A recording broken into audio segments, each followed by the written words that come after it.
Both sides needed reinforcements. For the Japanese and the Americans in October 1942, the battle for Guadalcanal was turning into a bottomless pit, demanding more and more scarce resources, in the air and at sea, and, most importantly, on the ground. Control of the malarial, jungle-clad island and its airfield might determine the fate of the war in the Pacific.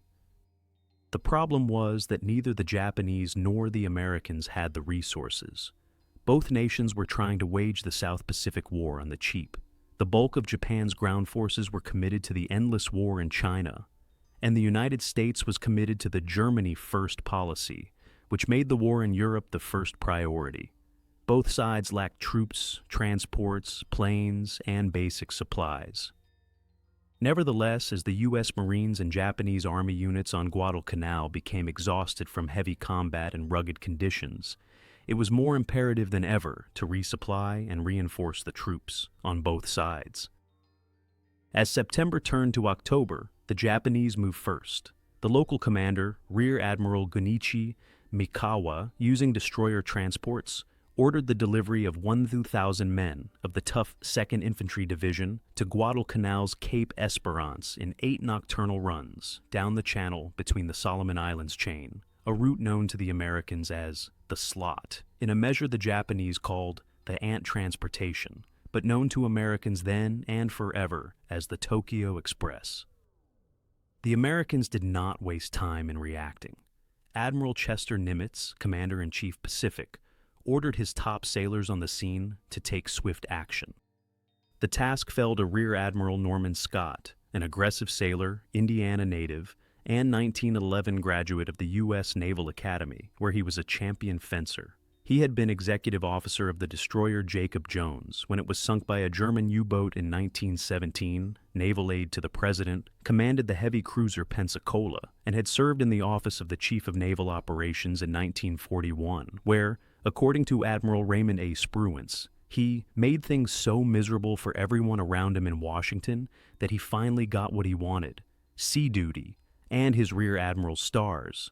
He had been near but not present at the Savo Island debacle and learned from the disaster. Scott's task was twofold: ensure that the U.S. Army's 164th Infantry Regiment and its 2837 men, along with the ground crew of the 1st Marine Air Wing and assorted supplies, reached Guadalcanal safely to reinforce the Marines and attack the next convoy of Japanese reinforcements themselves. His orders: search for and destroy enemy ships and landing craft.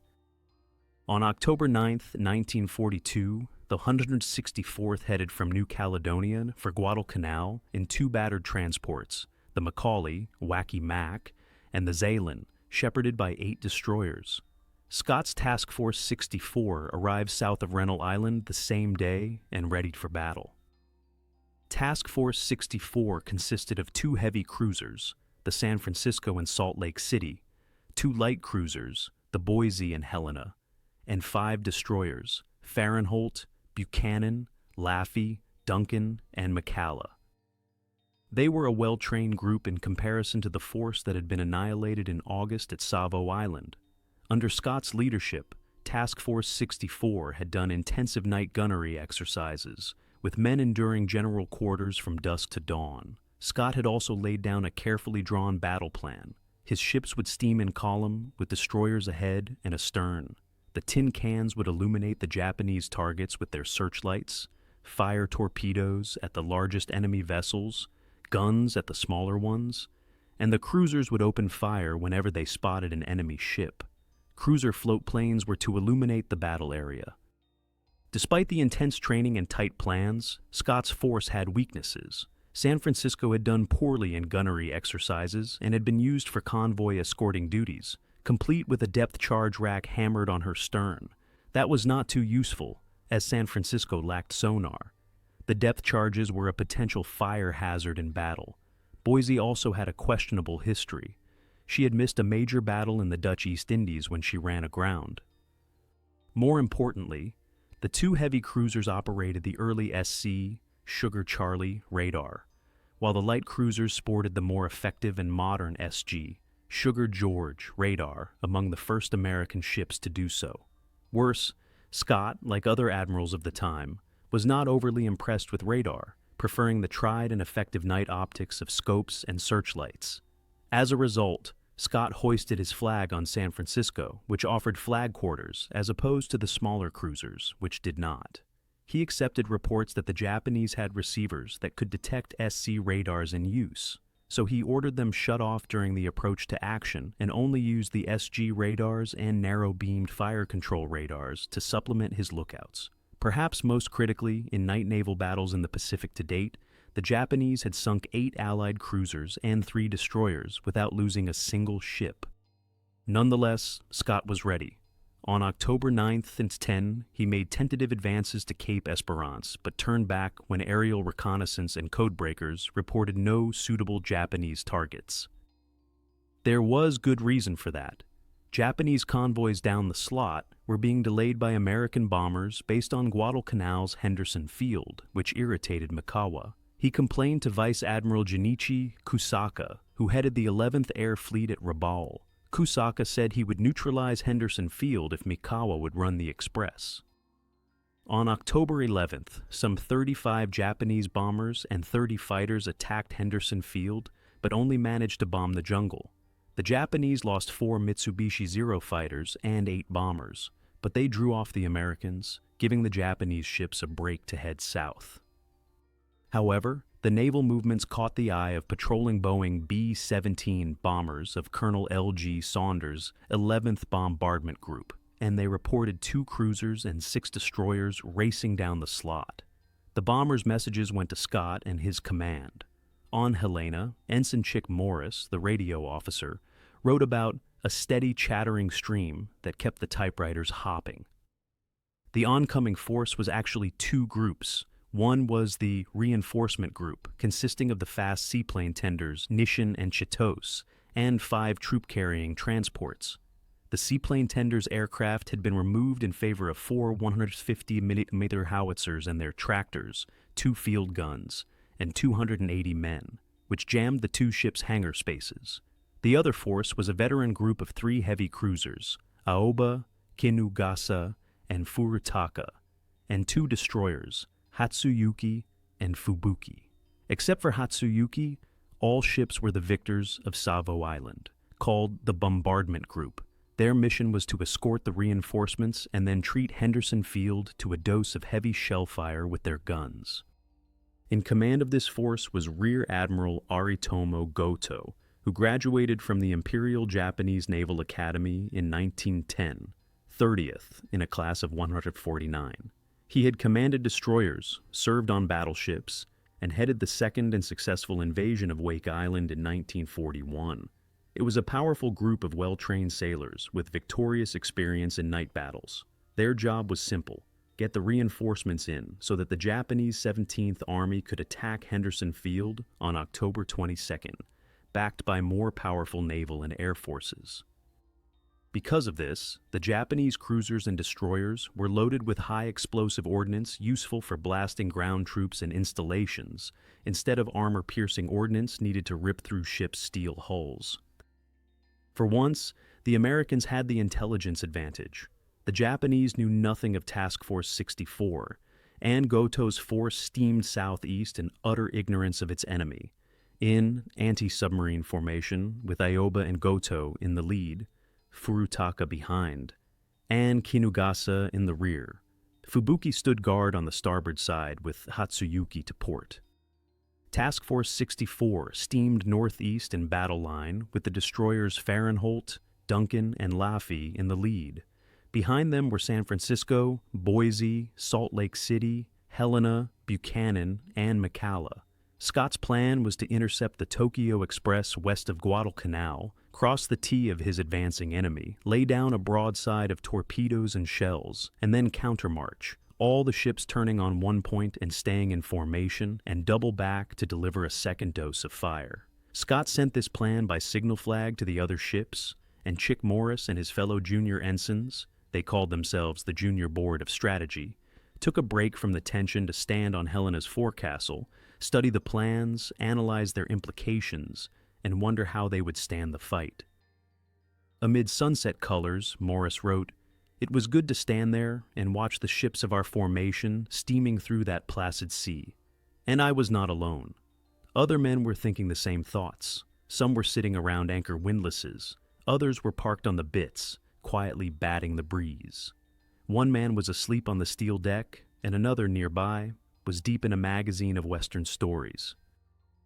An evening saw a new moon behind cirrocumulus clouds and a 7-knot wind as Task Force 64 took up its northeastward course.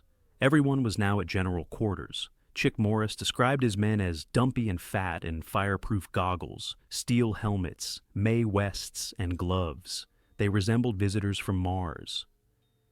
To reduce the possibility of their catching fire, Scott sent all but one of each cruiser's seaplanes to the American seaplane base at Tulagi. He launched the remaining planes to locate the onrushing enemy, and San Francisco's plane did so.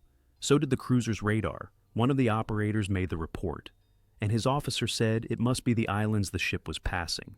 The radar man answered, "Well, sir, these islands are traveling at about 30 knots. At 2330, Salt Lake City's search radar made the definitive call, 3 clusters of steel on the water to the west and northwest, Goto's cruisers. Scott ordered his countermarch immediately, radioing his commanders, execute left to follow, column left to course 230. And with that simple order, Scott's plan disintegrated. The 3 lead destroyers turned on the appointed dime and stayed in column, heading south. But San Francisco's skipper, Captain Charles H. Soapy McMorris, 1 level up from Scott's bridge, did not get the order. He turned immediately. Behind San Francisco, Captain Mike Moran of Boise was stunned. Should he continue as ordered or follow centuries of naval tradition and follow the flagship? The first move would leave his cruiser on its own. The second move would cut the 3 lead destroyers on their own. Either way, the formation would disintegrate.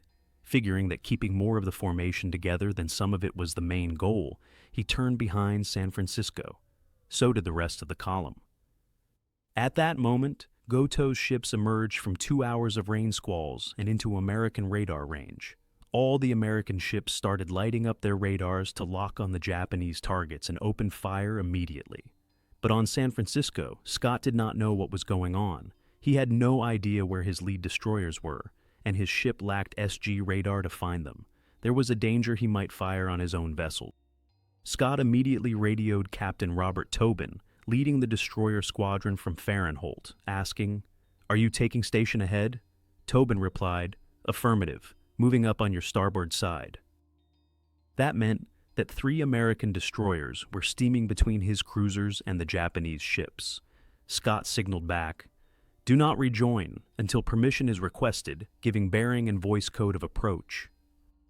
Scott's ships could not open fire, even though their lookouts could see the Japanese pagoda forecastles and bows cutting through the water. "What are we going to do? Board them," a chief petty officer growled on Helena. "Do we have to see the whites of the bastard's eye?"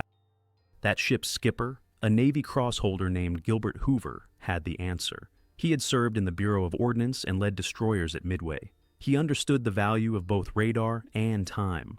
Over talk between ships, TBS radio, he signaled interrogatory Roger to Scott, the standard request for permission to open fire. Scott signaled back, "Roger," the message to open fire.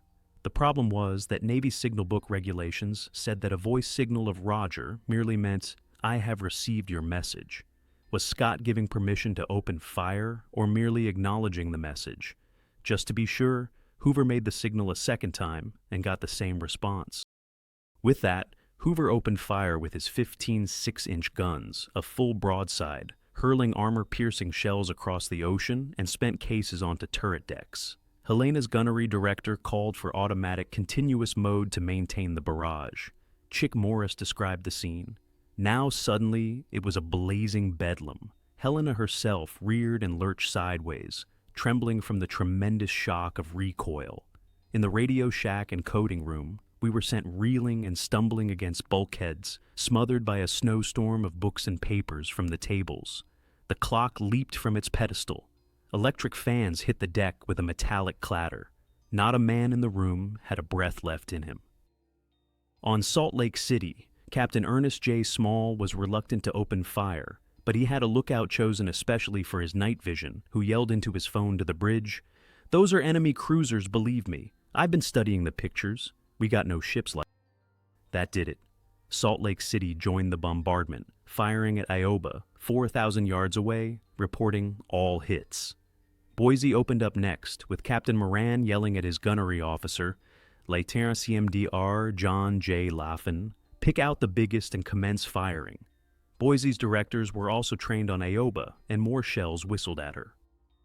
Down below, on Boise, in Damage Control Central, Lieutenant CMDR Tom Wolverton, the damage control officer, relieved the tension of open-fire gongs and vibrations by recalling his 9-year-old son's first roller coaster ride and reaction, sharing it with his men. "Daddy, I want to go home now." By now, all of Scott's ships were blazing away. Radar obviated the pre-war need to fire many ranging shots. The first Boise broadside hit a heavy cruiser, and Up 100 correction did even more damage. The Japanese had no time to react. Neither did the Americans, really, as Scott still wondered and worried where his 3 missing destroyers were. But his sailors enjoyed the spectacle. On Macalla, Ensign George B. Weems felt a wildly exultant joy in watching us let them have so much at such murderous range. If you stop and think, 2,500 to 3,000 yards is point-blank range for big guns. You can hardly miss even if you wanted to. To Weems, the enemy ships looked like the most dramatic Hollywood reproductions. I saw 2 that worked about like this. 1, pitch darkness. 2, stream of tracers from our ships by star shells.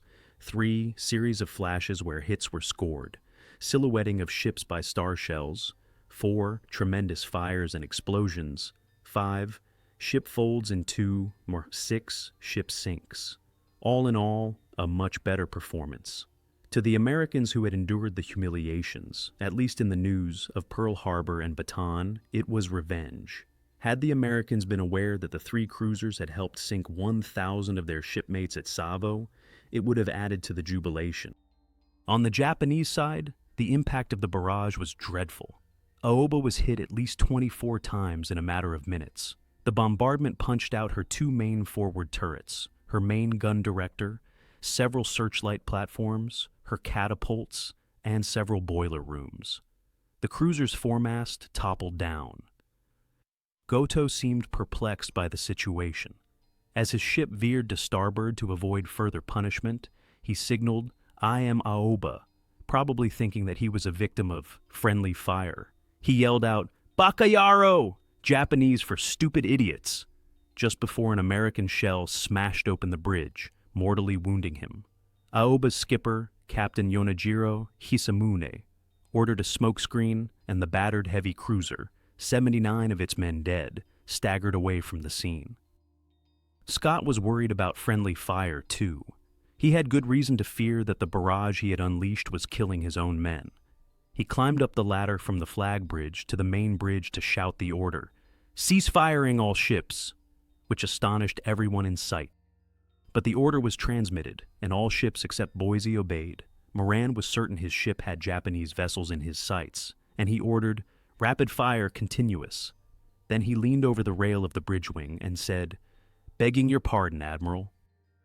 Meanwhile, Tobin radioed Scott, saying, "We are on your starboard hand now, going up ahead." Scott kept repeating the ceasefire order on TBS, battling buck fever among excited sailors. "It took some time to stop our fire," Scott wrote. In fact, it never did completely stop. Discipline was under strain. On Fahrenholt, a gun captain named Wiggins would not obey the ceasefire order, even when the skipper, Lieutenant CMDR Eugene T. Seward, repeated it. Wiggins' wife was a Chinese national he had been forced to leave behind in Singapore when the Japanese attacked it in December. Now, he had recently learned that the Japanese had killed her. Every time he could train on that huge Japanese battle cruiser, at point-blank range, he would let go with another round, wrote Ford Richardson, a talker for Fahrenholt's gunnery officer. Wiggins went wild, crazy wild. He hated Japs with a passion. Other Americans were puzzled on this wild night, particularly the skippers and officers on the 3 destroyers that had gone ahead. They wondered why San Francisco made a strange turn and had taken all the other ships with her. Tobin's main concern was staying out of the crossfire between American and Japanese lines. He saw Helena and steered right standard rudder to stay clear of her fire. Scott called Tobin on TBS and asked the commander of Destroyer Division 12, "How are you?" 12 is okay. We are going up ahead on your starboard bow. I do not know who you are firing at." Scott ordered Tobin's ships to display their recognition lights. The 3 tin cans flashed the required green and white for a few moments. That was enough for Scott. He ordered his ships to resume firing. The next broadside caused tragedy. In Fahrenholt's main battery director, Ford Richardson, stood there transfixed watching the pyrotechnics. Our cruisers on one side of us were firing at the Jap ships on the other side of us. He dropped down inside the director. At that very instant, we were hit by a 6 or 8-inch shell at the crossarm of the foremast, some 25 feet over my head. The airburst rattled Fahrenholt's decks, and shrapnel tore through the rangefinder, slicing through a man standing forward of it. The man was passed down to Richardson, and he stopped the wounded man's bleeding by stuffing a t-shirt into his shipmate's gaping wound and using his belt as a compress. The hit also sliced Fahrenholt's radar antenna, exploding spectacularly and sending fragments that cut through a torpedo's air flask. The fish launched and slammed into the base of the destroyer's forward stack. The impact activated the torpedo's motor, and it howled for a while before burning out. Amazingly, it did not explode. 4 more American shells and near misses shredded Fahrenholt, coming from Salt Lake City and San Francisco. One hit the waterline, and she took a list to port and withdrew from the battle. Duncan took a pasting from her shipmates and her enemies too. The destroyer was named for a New Jersey-born hero of the 1814 Battle of Lake Champlain, Silas Duncan. American shells smacked her forward fire room, while Japanese shells blasted her forward stack, gun director, radar plotting, and radio rooms, killing everyone in the latter compartment, and hit her number 2 ammunition handling room, which set the gunpowder ablaze. The skipper, Leetor CMDR, Edmund B. Taylor, lost steering control and found his ship reeling out of the battle, staggering in circles, her forecastle and bridge blazing like a torch, speed dropping to 15 knots. With her phones out, the engineers had no idea what was going on above them. Neither did the bridge crew, who only saw fires all around them and were trapped in a bridge full of asphyxiating smoke and steam. Taylor ordered his men to abandon ship in the face of the conflagration and get the wounded into life rafts, personally joining in those efforts. Unfortunately, nobody could hear his order amid the smoke, but Assistant Gunnery Officer Ensign Frank Andrews, seeing that something was wrong, left his battle station to find the decks deserted, the ship smothered in flames, out of control. Believing his skipper was dead, he sent a man down to the forward engine room to tell Chief Engineer Lieutenant H.R. Kabat of the situation. Believing himself the senior officer on board, Kabat took command and ordered Duncan steered into shallow water to prevent her from sinking. Duncan's sacrifice was not in vain. Just as she was hit, she cut loose with a torpedo salvo at a Japanese cruiser. Almost immediately, she was observed to crumble in the middle, then roll over and disappear, Taylor wrote. Duncan's target was probably the destroyer Fubuki, which did sink around that time. The torpedo attack paid great dividends, punching holes in the heavy cruiser Furutaka as she turned to starboard to follow the flagship Aoba, hitting her number 3 turret and the port torpedo tubes, cooking off her long lance torpedoes. Amid this incredible din, midnight and 8 bells struck on all the ships, turning the battle over to October 12th, and the Japanese were finally beginning to recover from the surprise. Kinugasa skipper, Captain Masao Sawa, realizing the gravity of the disaster, put his ship to port to maneuver away from the blazing Furutaka and the American battle line, with Hatsuyuki following. All the Japanese ships hurled shells at the Americans, lacking time to send their torpedo men to their stations. The Japanese time-fused high-explosive ordnance, set for airburst, could not punch through plate armor, but it did plenty of damage. One airburst exploded high amidships over Salt Lake City, killing 4 sailors and wounding 16 more. But some shells hit home. Boise was struck by an 8-inch shell that dented and ruptured her side plating, shattering junior officer's country. 2 smaller rounds blasted Moran's sea cabin and turned it into wreckage. A clock was knocked from the skipper's desk, shattering it at 5 minutes to midnight, forever denoting the time of impact. During the firing lull, San Francisco's radar spotted a blip closing to 1,400 yards on a parallel course. This was the destroyer Fubuki, and incredibly she seemed oblivious to reality. She was sending out signals with a hooded light before turning away. San Francisco slapped her in a searchlight beam, and her gunners spotted the distinctive double white bands on Fubuki's forward stack that identified a Japanese destroyer.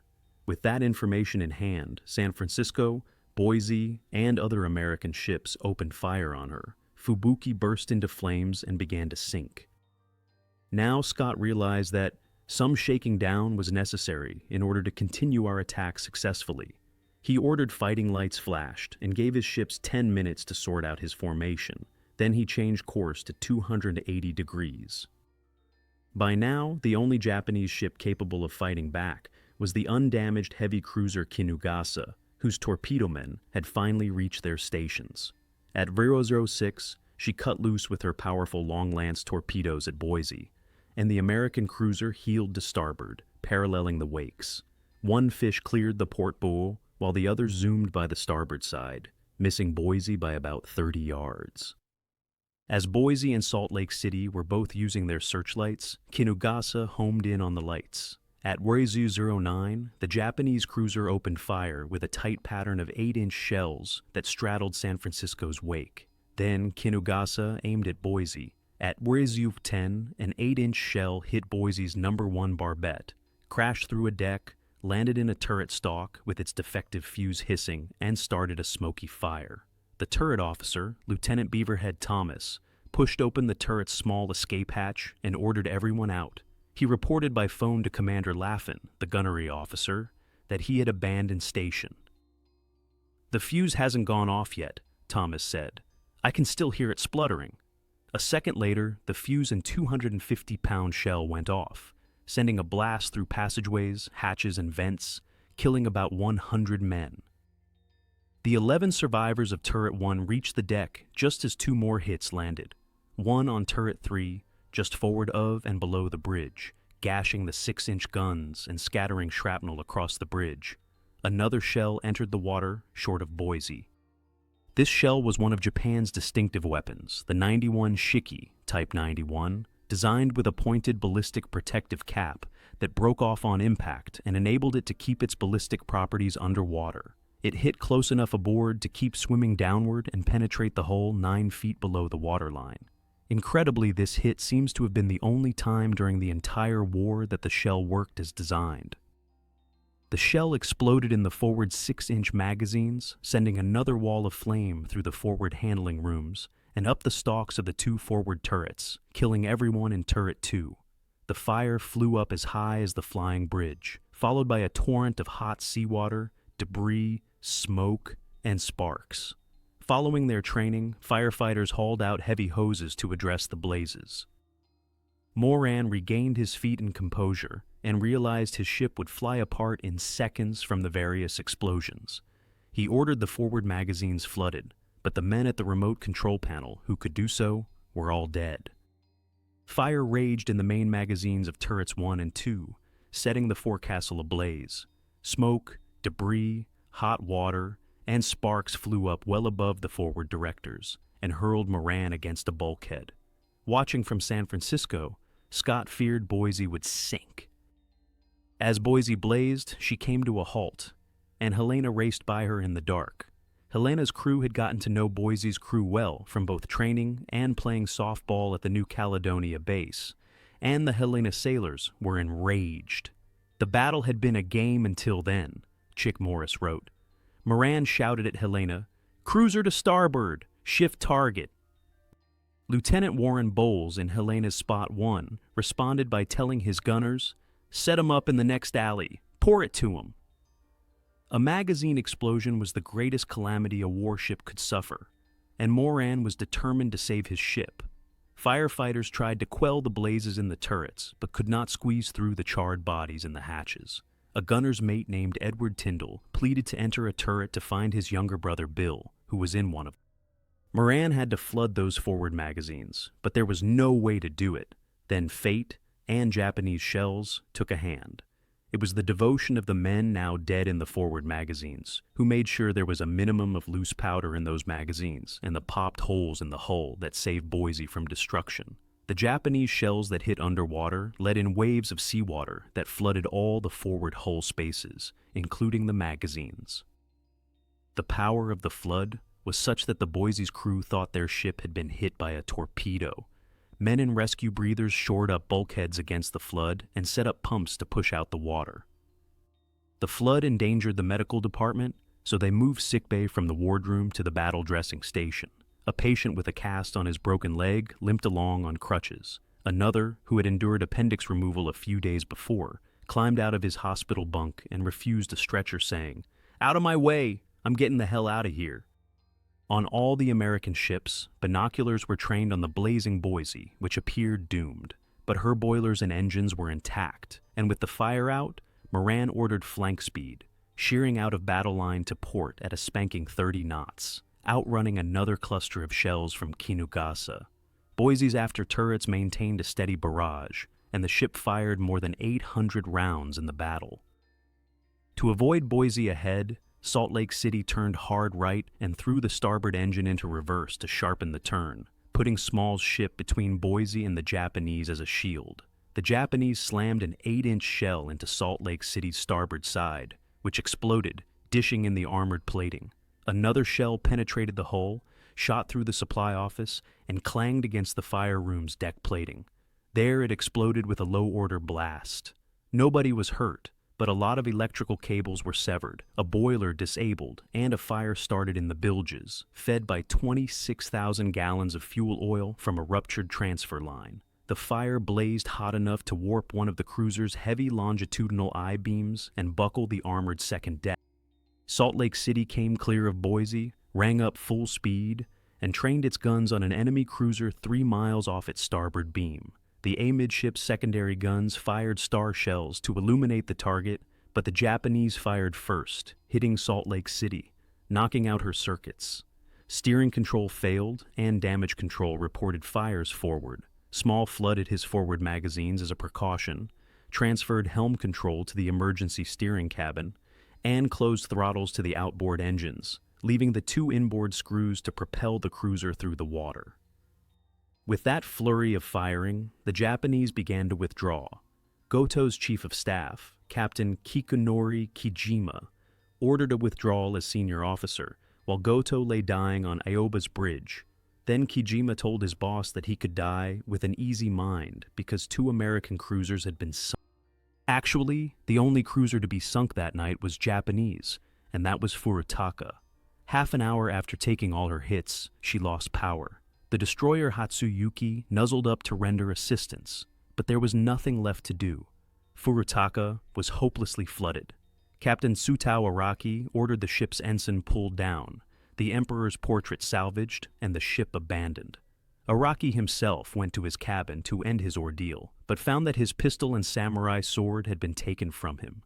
He climbed back to the bridge to tie himself to the compass pedestal, but found no fasteners that could do the job. Araki's executive officer, however, stood there pleading for Araki to survive. He was probably the man who removed the fasteners. The officer had a point. Tokyo had issued a letter saying that a modern navy like Japan's could not afford valuable skippers committing seppuku out of pride when their skills were needed for future battles. As the 2 officers argued the merits of the Bushido Code, the rising sea engulfed the bridge and Araki found himself floating alongside the bow, alive to his disgrace. At 228, Furutaka sank stern, first with 258 crewmen, aboard 22 miles northwest of Savo Island. The ensign ordered to save the Emperor's portrait did not accomplish his mission. He was killed by American shellfire. Furutaka was the first Japanese heavy warship lost to enemy guns in World War II. The Americans were also coping with damaged and sinking ships while trying to reorganize. At WW16, Scott changed course to 330 degrees to press the enemy. but after a few more minutes of desultory firing, he decided he had had enough. The enemy was silenced and retreating while the American formation was broken. At 00:20, he chose to retire with ships flashing recognition lights in the dark. That had interesting results. San Francisco's portside lights did not come on, which bothered Lieutenant MDR Bruce McCandless. Sure enough, 2 star shells burst overhead, illuminating the night, a sign of incoming fire from a friendly ship. San Francisco fired 3 green flares. The navigator pushed the button harder. This time, both sides lighted up, McCandless wrote later. The flares impressed the fire control teams on the Salt Lake City, 3,000 yards to port. She was about to cut loose with a broadside when someone recognized the intruder as San Francisco, yelling, "Hold it! It's the Frisco!" Salt Lake City held her fire. "For this, we will be eternally grateful," McCandless wrote. At 00:44, Scott warned, "Stand by for further action. The show may not be over." But it was. Now it was time to save ships and men. Boise had her forecastle fires out by 00:19, but 2 turrets still blazed. Crewmen opened hatches of one and aimed in hoses, but bodies blocked the hatches of the other, so crewmen threaded hoses up the expended case scuttles. By 02:40, all fires were out, and Boise's holes plugged. The rest of Task Force 64 located Boise at 03:05. Scott wanted to head off at maximum speed, but Boise was nearly a cripple. Recovery and rescue teams were poking through the ghastly wreckage of the 2 forward turrets. They found some men alive, but nearly 90% were dead of asphyxiation or concussion. Moran slowed his ship to 20 knots to reduce sea pressure on his forward bulkheads. Fahrenholt turned up too, battered by friendly fire. Her crew tossed heavy gear, whaleboat depth charges over the listing side, and transferred fuel from port to starboard. They also ran portable pumps and a bucket brigade until her waterline holes were dry. That left the sinking Duncan out of action and immobile, drifting in aimless circles just northeast of the battlefield. A massive fire blazed below decks in the forward engine room. The after-fire room could not obtain boiler feed water. Steam power dropped rapidly. Lieutenant Wade N.H. Coley and Chief Water Tender A.H. Holt tried to run a boiler on seawater, pumped in by gasoline-powered Handy Billy. It did not work. The medical officer pushed through heavy smoke to sickbay to procure needed drugs and was never seen again. Another group dropped over the ship's side, watched Duncan slow to a stop, and swam back to assist in the firefighting. It was clear that Duncan could not survive. At 0200, the ship was abandoned. Crewmen hurled anything that could float into the water to help survivors. Fortunately for all, McCalla turned up at this time, and her skipper, Lieutenant CMDR William G. Cooper, approached warily, fearing that Duncan was a Japanese vessel. At 300, he lowered a boat with a party under his executive officer, who examined the wreck and believed it salvageable. With that, McCalla headed off to find Boise, but her crew heard Duncan's survivors yelling from their lifeboats, floater nets, and Mae Wests in waters filled with sharks. Generations of Solomon Islanders had made the area a hunting ground for sharks by setting their dead adrift. McCalla began pulling Duncan crewmen out of the water just in time to avoid a concentrated shark attack, saving 195 officers and men. Some 95 members of Duncan's crew went to the bottom when the destroyer sank around noon after a day of smoke and rumbling explosions. A fighter pilot flying guard over the wreck said her bow end looked cooked. With that, McCalla steamed off to rejoin Scott's force, but not before spotting some shaven-headed Japanese sailors floating in the water. McCalla threw them some lines, but most of the Japanese preferred sharks to survival. She only took aboard 3 sailors. However, the minesweepers Hovey and Trevor, based at nearby Tulagi, did better on the 13th, saving 108 Japanese survivors. The Japanese, however, made strong efforts to recover their own lost men, sending the destroyers Shirayuki and Murakumo to do the job. They pulled 400 shipmates from the water, but Murakumo was spotted by American dive bombers from Guadalcanal, which piled into her with bombs. She had to be scuttled. Another relief destroyer, Natsugumo, suffered the same fate. Meanwhile, the triumphant but battered Task Force 64 cracked on its best speed to head home, covered by fighter planes that found the ships by the trails of oil the damaged ones leaked. Scott's ships reached Espiritu Santo on October 12th. As we pulled into harbor, we were a cocky bunch, Laffey signalman Richard Hawley had recalled. We wanted to paint a couple of cruiser and destroyer symbols on the side of our mount to let everyone know that the Laffey was a real fighting ship. We lost all fear of battle at that point, and getting away without a scratch while pounding the enemy meant that we were ready to win the war. As hands cleaned ships, they relived the battle. Chick Morris said they recalled little things, remembered now in detail, and passed from group to group, often distorted beyond recognition before they got very far. But it was good for the ship's morale. Anything was good that contributed to the story of the enemy's defeat. McMorris sent 20 gallons of ice cream as reparations from San Francisco's freezers to Fahrenholt in apology for the tragic mistake that killed 3 of her men and wounded 43. The victory was a major boost to American morale. Until that point, every surface encounter between the Allied navies and the Japanese had ended in disaster for the Allies. But Cape Esperance was a clear-cut victory. The Japanese had lost the destroyer Fubuki and the heavy cruiser Furutaka, while the Americans only lost the destroyer Duncan. Worse, following the night clash, Japan lost 2 more destroyers to American air attacks. Human casualties favored the Americans, too. The Japanese lost 454 dead, 258 on Furutaka alone, and 111 prisoners. The Americans suffered 163 dead, 107 on Boise, and 125 wounded. It was time for both sides to assess what went right and wrong. For the Japanese, it was a harsh and unpleasant task, having lost 4 ships and its pride of invincibility in night surface fighting. Despite Kijima's claims of sinking 2 American cruisers, he was relieved. Furutaka's shipwrecked Captain Araki divided blame between faulty Japanese air reconnaissance and his bosses, the desk sailors at 8th Fleet who did not understand the situation of the deck sailors, an old cliché. The battle was disheartening to the Japanese. One official source wrote, "Providence abandoned us. The future looked bleak for our surface forces, whose forte was night warfare." Actually, the Japanese failures were a mirror of the American failures at Savo Island 2 months before. Poor air reconnaissance, failure to have the ships ready for action, and being caught by surprise. Admiral Matome Ugaki, the chief of staff of the combined fleet, wrote in his diary that the cause of the debacle was carelessness, and that Goto should have followed the Japanese proverb, "Treat a stranger as a thief." The Americans had their share of Monday morning quarterbacking to do too. Scott's force had done well, but Salt Lake City, Fahrenholt, and Boise were out of the game.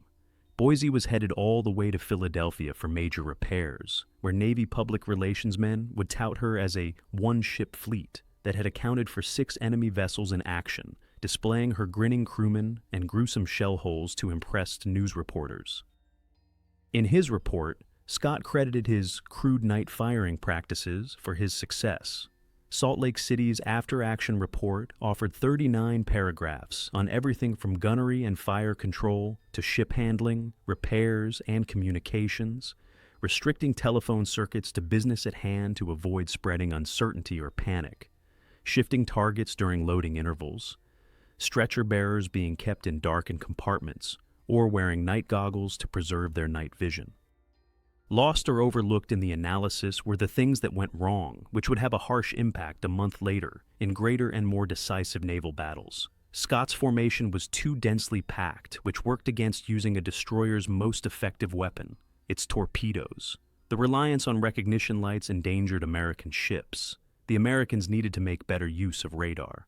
Poor fire discipline had resulted in 1 American destroyer being sunk, and a second gravely damaged by friendly fire. Poor communications caused Scott's formation and plan to break up. These lessons went unnoticed, and ironically would lead to Scott's death a month later in the first naval battle of Guadalcanal, when he was killed on his ship's bridge by an 8-inch shell from his old flagship, USS San Francisco. A junior officer on Helena, Charles Cook, wrote the most cutting analysis of Cape Esperance later, calling the engagement a three-sided battle in which chance was the major winner. In the greatest irony, while Cape Esperance provided Americans with a needed victory and its morale boost, the battle did little to change the course of the Guadalcanal campaign. The Japanese reinforcement group delivered its troops to Guadalcanal successfully, as did the American transports. Both forces headed home without interference, and both sides' troops prepared for the next round. That came near midnight on October 13th, when two Japanese battleships pounded the Americans on the island with their 14-inch guns, wrecking the defenses in a bombardment survivors would never forget. But while the shellfire did immense damage, the Japanese troops, always hobbled by weak logistics and shortages of equipment, were unable to take advantage of the Americans' disarray and make the assault that would recapture Henderson Field for good. Both sides needed reinforcements.